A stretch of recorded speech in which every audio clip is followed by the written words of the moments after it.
मी आज बनवलेला आहे जिरा राईस. मस्त मोकळा नरम असा जिरा राईस, जिरा भात. त्यासाठी तुम्ही दाल फ्रायसोबत, राजमासोबत, एखाद्या ग्रेव्ही रश्श्याच्या भाजीसोबत असा जिरा राईस खाऊ शकता. नमस्कार, रेसिपीमध्ये सगळ्यांचं स्वागत आहे. आज आपण बनवूया जिरा राईस. चला तर मग रेसिपीला सुरुवात करूया. मी येथे बासमती तांदूळ घेतलेले आहे. तो आपण आता मोजून घेऊया. घरातील 4 लोक खातील असा आपण जिरा राईस बनवूया.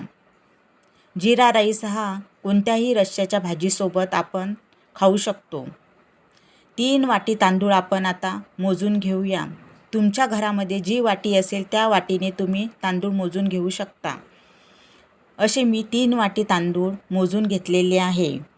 ह्याच वाटीने आपण मोजून पाणी घेऊया. घेतलेले तांदूळ आपण स्वच्छ 4-5 पाण्याने स्वच्छ करून घेऊ. त्यामुळे तांदूळाला लागलेली पावडर निघून जाईल.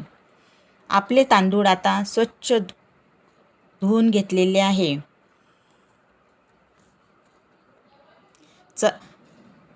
तांदूळ स्वच्छ करून तयार आहे. चला तर मग आपण आता फोडणीची तयारी करूया. ज्या वाटीने मी तांदूळ घेतले आहे त्याच वाटीने आपण पाणी मोजून घेऊया. 1 वाटी तांदूळाला 2 वाटी पाणी घ्या. म्हणजे आपण 3 वाटी येथे तांदूळ घेतलेले आहे तर ते प्रमाण तुम्ही 6 वाटी पाणी येथे घ्या. पाणी जर बरोबर असेल तर भात मस्त मोकळा, नरम आणि शिजून तयार होईल. पाण्याचे जर प्रमाण जास्त असल्यास तो जास्त गारा होईल, म्हणजे मोकळा होणार नाही. म्हणून पाण्याचे प्रमाण नीट असले तरच भात चांगला मोकळा मऊसूत होतो. मी येथे गॅस चालू करून कुकर ठेवलेला आहे. 1 ते 1.5 चमचा तूप घाला. तूप जर तुम्हाला आवडत नसेल तर तुम्ही तेलातही फोडणी देऊ शकता. तूप येथे आपले आता गरम झालेले आहे. गरम तुपात 2 छोटे चमचे जिरे घाला. जिरे मस्त तडतडू द्या.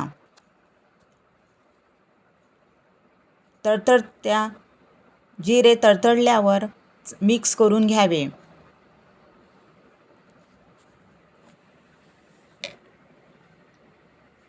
जिरे येथे आपले मस्त झालेले आहे. जिरे जर चांगले तडतडले आणि चांगले झालेले असले तर मस्त भाताला सुगंध येतो. म्हणून जिरे चांगले होऊ द्या. नंतर आपण घेतलेले 6 वाटी पाणी, मोजून घेतलेले पाणी घाला.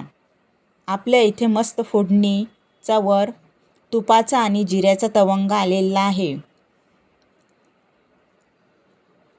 येथे आपण भाताला चव येण्यासाठी 1 ते 1.5 चमचा मीठ घालूया. मी येथे 1 चमचा मीठ घातलेले आहे. तुम्ही चवीप्रमाणे मीठ घालू शकता. आता आपण स्वच्छ धुवून घेतलेले तांदूळ फोडणीत घालूया. थोडे थोडे तांदूळ करून आपण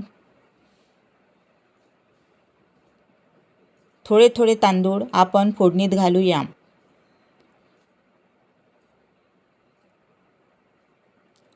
परत तांदूळ मिक्स करून घ्यावे.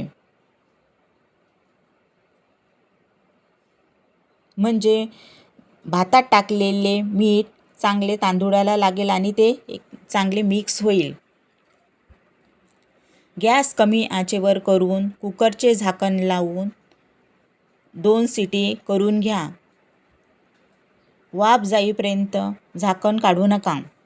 म्हणजे आपला भात छान मोकळा आणि मऊ नरम येथे शिजून तयार होईल. आता आपला भात शिजून तयार आहे. जिरा राईस मस्त मऊ मोकळा झालेला आहे. असा जिरा राईस तुम्ही पण बनवून पहा. मस्त मोकळा मऊ शिजून तयार आहे. मी आज येथे जिरा राईससोबत राजमा मसाला बनवलेला आहे. तुम्ही राजमा मसाल्यासोबत किंवा दाल फ्रायसोबत किंवा एखाद्या रश्श्याच्या भाजीसोबत तुम्ही असा जिरा राईस बनवून खाऊ शकता. छान मस्त राजमा मसाला मी येथे तयार केलेला आहे. मला राजमा मसाला तुम्ही पण बनवून पहा.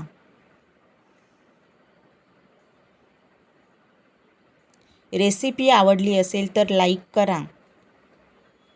छान मस्त राजमा मसाला आणि जिरा राईस. थँक्यू.